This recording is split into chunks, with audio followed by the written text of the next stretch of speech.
Welcome to our channel. Today we how to register with Meta Business Suite for ads that drive traffic. Easy tutorial step by step clearly.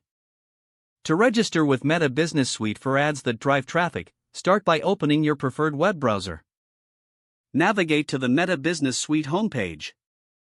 If you already have a Facebook account, click on the Login button. Enter your email address and password associated with your Facebook account.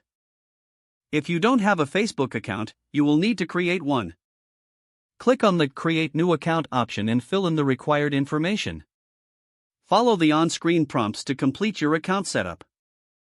Once logged in, locate the Meta Business Suite option in the menu or search bar. Click on Get Started to initiate the setup of your business account.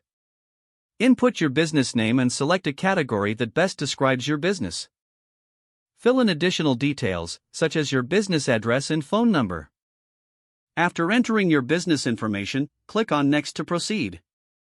You will be prompted to set up your page if you don't have one. Follow the prompts to create a Facebook page for your business, if needed. Once your page is set up, you will return to the Business Suite dashboard. Explore the left-hand menu and select the Ads option to begin creating your ad campaigns. Click on the Create Ad button to start your first ad campaign.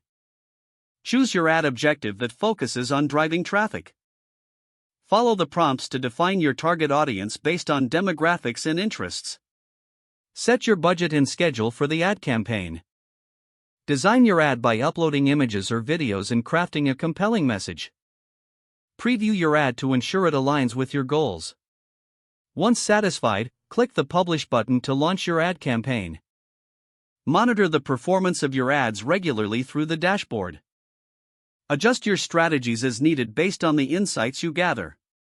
Utilize the tools available in Meta Business Suite to enhance your advertising efforts further. If the page does not load, refresh the browser or try again in a private or incognito window. Make sure you are using the correct email address, then retype it carefully to avoid small typos. Don't forget to like this video and subscribe to our channel for more step-by-step tech guides.